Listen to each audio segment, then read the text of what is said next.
Hello guys, welcome back to my channel, Herbs TV. So to this video ay samahan nyo akong ipasyal ko kayo dito sa loob ng kuweba ng underground river dito sa Puerto Princesa.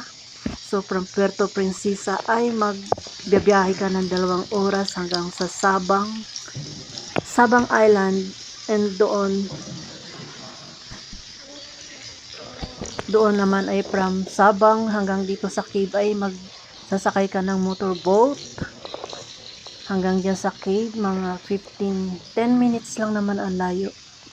So sobrang ganda dito sa loob guys. So this time ay walang maingay, pero pag nandito ka na sa loob, grabe ang ganda. Makikita mo yung iba't ibang forma ng mga stone.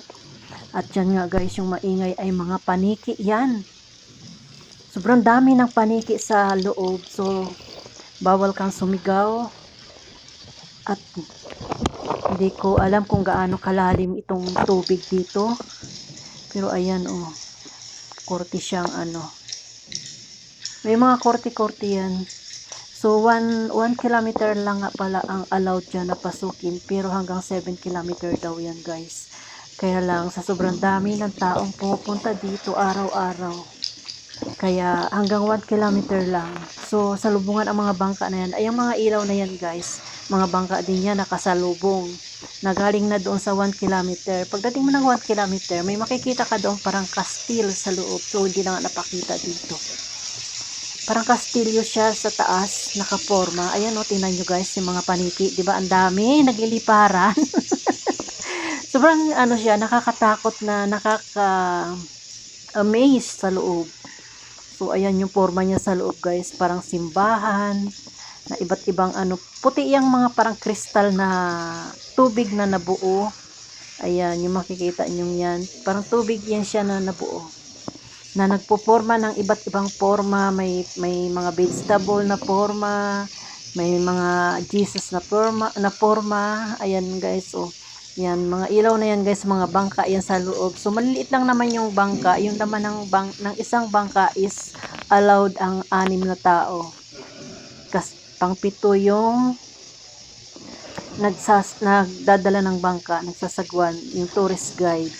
So kailangan may talaga, may tourist guide. Ayan guys, o tingnan nyo. Ang dami talagang paniki dyan sa loob guys. Pero sanay na yung mga paniki. Ayan, o tingnan nyo yung forma ng bato. Hindi ko alam kung anong forma yan.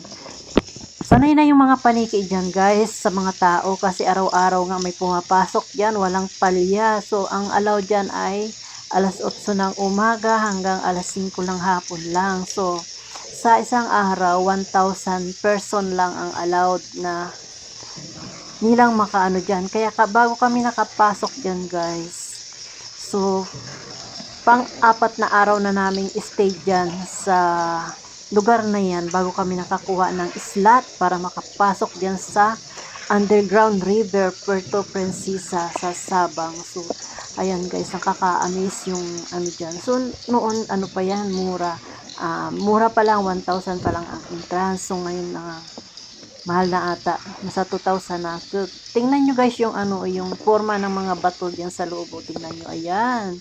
O diba ang gaganda nila. So madilim talaga, kailangan pag pumunta kayo dyan, may dala kayong flashlight na malaki. So nakalimutan ko nga, hindi ako nakadala ng flashlight. So tapos naka-helmet at naka life jacket, kasi nga ilog nga yan. Ilog sa loob ng kuweba. So ano niya, 1 kilometer yung pinasok namin dyan bago kami bumalik palabas. So ayan guys, oh. So minsan may marinig ka sa loob na kung ano-ano, pero kalimitan mga paniki nga ang marami dyan sa loob. So nasanay na rin sila. Tapos din paglabas mo ng kuweba, bago ka pumasok dyan, marami kang makikitang mga monkey, mga lizard na malalaki, pero sanay na rin sila sa tao. So kung may dala kang saging, pagkain, bigyan mo sila. Bawal silang paluin, bawal silang saktan, bawal silang hulihin, pero pwede mo silang pakainin, bigyan ng pagkain.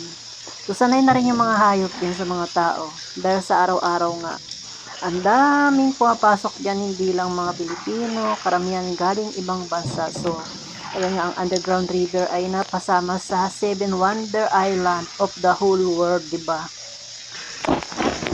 So, ayan lang guys. Sana para na rin kayo nakapasok dyan. O, ayan. Yung time na yan ay ano, ito ay bago lang, tsahin ko. Pero, gusto kong bumalik ulit dito kasi parang mabidyohan ko siya ng maayos. At makadala ng flashlight na malaki. Pwede naman kayo magdala ng flashlight pag gusto nyo pumunta dyan. So, search nyo lang yung underground river Palawan. Ayan, makikita nyo na yung location kung nasaan. So, tara guys, punta kayo dyan. Kaya lang medyo pricey nga siya. Ayan, parang gulay siya guys. O, tingnan nyo yung forma. Hindi ko alam kung anong gulay yung forma niyan. Yan ay papasok pa lang. So, yung paglabas niya hindi na nabidyohan. So, ganun din naman. Bali, liwanag lang kasi ng cellphone yung pinakailaw. So, kanya-kanyang Marami na rin nagbablog dyan, guys. Pati nga si Aga Mulak nag-vlog na rin dyan. Daming artista na rin pumunta dyan. Mga vlogger, mga sikat na vlogger. So, ayan guys, thank you for watching. Ayan. So, diba ang ganda sa loob? Nakaka-amaze. Tingnan nyo yung mga paniking nakakabit sa mga bato-bato guys. Sanay na sila sa sa liwanag. Pero yung iba hindi. May mga lumilipad pa rin talaga. Pero hindi naman sila lumalapit sa inyo. Nag-iingay lang sila. So, ayan. Thank you for watching.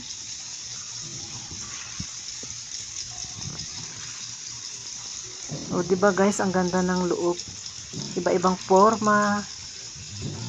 May talong, may kalabasa ka dyan makikita sa loob. Forma ng Mama Mary. Yung pinakamaganda dyan, yung bago ka lumiko pabalik na, yung sa Castile. Makikita mo yung sa taas talaga na parang may 3 hari na nakatayo na ng kamay. Sinasabi nilang Castile.